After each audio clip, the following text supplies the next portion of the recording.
तो मैं Anil Kumar study with Anil Kumar में आप सभी का स्वागत करता हूँ। आइए आज हम सभी कक्षा 10 के प्रश्नावली 9.1 के प्रश्न संख्या 2 करने वाले हैं और देखने वाले हैं कि हम सभी इसमें सीखते क्या हैं और इसे करते कैसे हैं।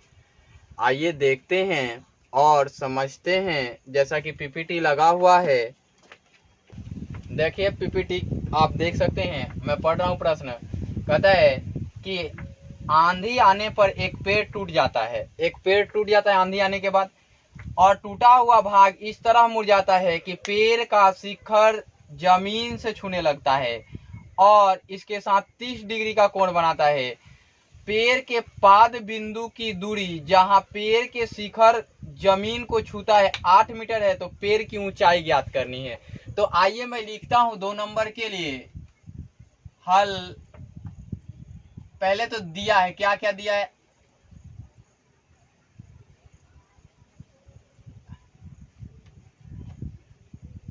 एक पेड़ है, देखिए हर चीज सॉलिड लिखें, है ना।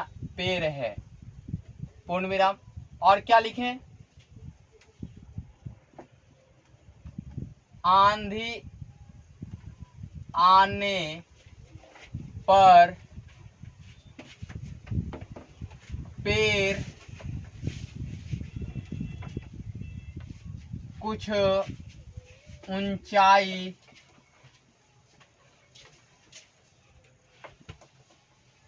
से टूट जाती है।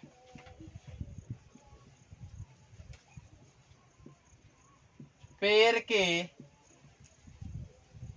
टूटे हुए भाग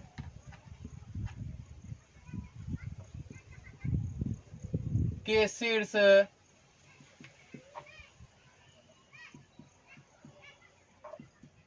जमीन को छूते हैं। इतना आपने लिख लिया। अब मैं अगला इसमें कुछ लिखता हूं जो आप समझेंगे। अब मैं लिख रहा हूं, अब इतना दिया हुआ है और उन्नयन कोण दिया हुआ है ना। शीर्ष और जमीन का उन्नयन कोण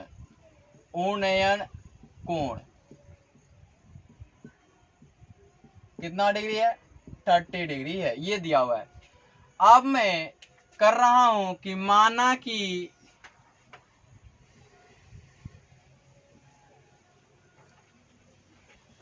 पेड़ की कुल ऊंचाई, इसमें एक और चीज दिए हुए हैं जो मैं छोड़ दिया शायद, इसको लिख लेंगे आप पहले। यहां दिया हुआ है पेड़ के पाद बिंदु से, पेड़ के पाद बिंदु की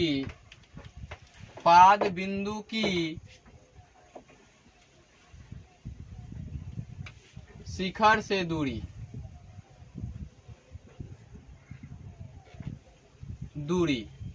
कितने दिए हुए हैं, 8 मीटर, ये दिए हुए हैं। आइए अब देखते हैं। अब माना कि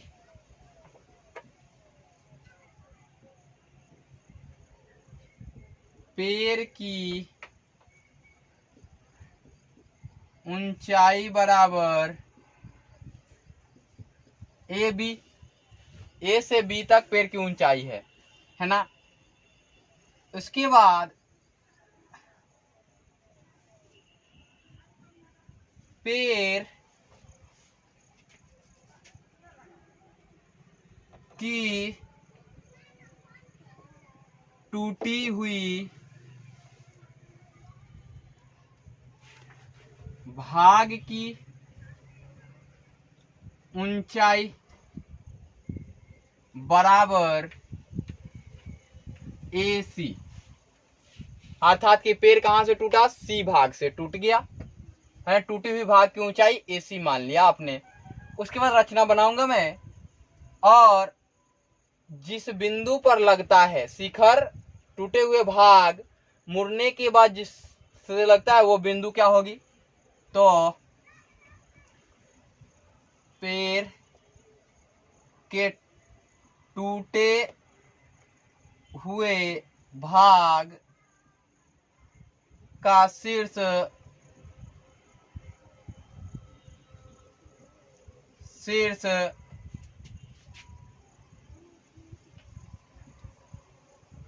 बिंदु पर गिरता है। शीर्ष बिंदु पर गिरता है, क्या है, डी है। अब मैं रचना करूं, है ना, तो रचना करूं तो देखिएगा, रचना तो यहां करूंगा तो फिर दिखाई नहीं देगा, इसलिए मैं रचना यहां कर रहा हूं। ये मैं पीपीटी हटा रहा हूं, ठीक है। तो रचना कर रहा हूं, ये रहा बी पार्ट और ये रहा ए पार्ट, और ये पार्ट टूट गए हैं यहां सी से, तो ये पार्ट टूटा हुआ पार्ट है, और ये टूट करके इस प्रकार से ये जुड़ गए हैं जमीन से, और इस बिंदु का डेनोशन है डी और इसका डेनोशन है सी। चूंकि टूटे हुए भाग की ऊंचाई, है ना, टूटी हुई भाग की ऊंचाई, है ना, टूटी हुई भाग की पेड़ की टूटी हुई शेष भाग की, है ना, शेष भाग की ऊंचाई एसी हो गई। अब एसी होते ही आप पाएंगे कि यहाँ 30 डिग्री का कोण बनाता है, और यहां से यहां तक की दूरी 8 मीटर दी गई है।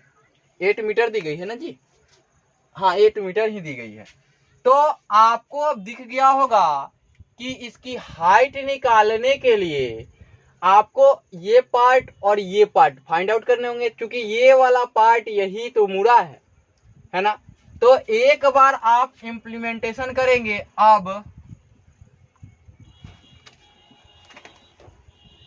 tan थीटा का इंप्लीमेंटेशन करेंगे तो होगा AC अपॉन में AD।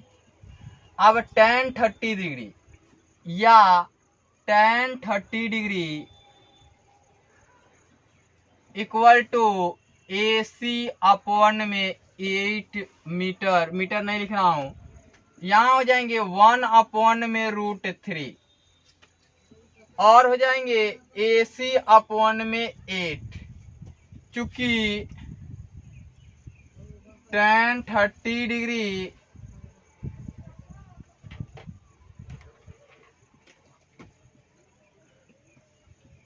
इक्वल टू 1 अपॉन में √3 ये होंगे ना। अब देखिए, इसलिए AC इक्वल टू 8 अपॉन में √3 हो जाएंगे, क्योंकि ये कांस्टेंट रहेगा, ये बाय क्रॉस मल्टीप्लाई करेंगे तो ये हो जाएंगे। अब आप AC का मान फाइंड आउट कर लिए, है ना, यहां एक मान आपने फाइंड आउट किया। अब क्या करें, आइए अब देखते हैं। देखिए ये किस ट्रायंगल में चले थे, तो ट्रायंगल यहां C है तो ACD में, है ना। तो अब देखते हैं यहां कि अब ट्रायंगल किसमें, फिर ट्रायंगल ACD में। अब आपको पता है कि AC निकल गया तो आप साइन भी लगा सकते हैं और कॉस भी लगा सकते हैं। तो मैं आपके सामने कॉस थीटा का इंप्लीमेंटेशन करता हूं, साइन थीटा नहीं।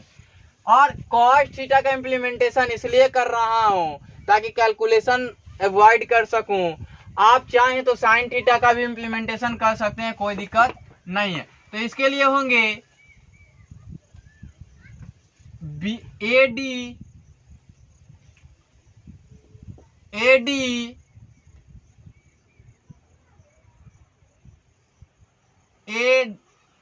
AD अपॉन में CD। अब ध्यान से देखिएगा कि कॉस कितना degree, cos 30 degree. 30 degree AD का मान कितना है, 8 मीटर है। तो मीटर नहीं लिख रहा हूं मैं, और CD का मान नहीं दिया हुआ है, cos 30 डिग्री होता है, क्या होता है भाई, तो होता है √3/2 होता है। यहां देखिए तो ये 8/CD, चूंकि cos 30 डिग्री इक्वल टू √3/2 होता है ना। अब ध्यान से देखिएगा, बाय क्रॉस मल्टीप्लाई करेंगे तो हो जाएगा CD √3 और ये हो जाएगा 16, इसलिए CD बराबर 16/√3। अब देखिए कि यहां भी ये वाला पार्ट मिला, ये मीटर में मिलेगा, और ये वाला पार्ट मिला, ये भी मीटर में मिलेगा। अब ध्यान से देखिए कि पेड़ की ऊंचाई है ना, चूंकि पेड़ की ऊंचाई बराबर AB, या पेड़ की ऊंचाई बराबर AB को क्या लिख सकते हैं, AC, और क्या लिख सकते हैं, CD, AC प्लस CD। अब दोनों का मान पुट करे, इसे मैं मिटा लूं और देखूं तो AC का मान आया है 8/√3 और इसका मान है 16/√3। अब दोनों को ऐड जब मैं करूंगा, यहां या का साइन दे लो, यहां भी या का साइन दे लो, आप यहां √3 LCM हो जाएंगे, ये 8 हो जाएंगे और ये 16 हो जाएंगे। ये आप कर देंगे तो 24 हो जाएंगे, या करके 24/√3। अब इसको 3 से इसको काटेंगे तो कितना बार में कटेगा, 8√3 टाइम्स। यही आपका आंसर होगा, इसलिए पेड़ की ऊंचाई बराबर, ये आंसर्स हो गए। आइए मैं इसका शॉर्टकट आपको बताता हूं। तो देखिए ये वाला 30 डिग्री है तो ये वाला 1 यूनिट होगा, और ये वाला √3 यूनिट होगा, और ये वाला 2 यूनिट होगा। अब पेड़ की ऊंचाई 1 यूनिट और 2 यूनिट मिलके कितने यूनिट हैं, 3 यूनिट हैं। अब 3 यूनिट हो गए तो √3 जो है 8 के इक्विवेलेंट है। अब √3 के लिए 1 करना हो तो √3 से इधर भी डिवाइड करना होगा, है ना। अब देखिए 3 यूनिट निकालें तो 3 से इधर मल्टीप्लाई, तो 3 से इधर भी मल्टीप्लाई करना होगा। अब √3 टाइम्स, अब देखिए कि 3 यूनिट इक्वल टू 8√3। ये आपके आंसर्स होंगे। हमेशा शॉर्टकट से बनाएं, किसी भी मेथड से बनाएं। ये ऑब्जेक्टिव टाइप मैंने बताया, फिर मैं एक छोटा सा वीडियो बनाऊंगा जिसमें ऑब्जेक्टिव टाइप बताऊंगा, ठीक है ना। इस वीडियो में इतना है।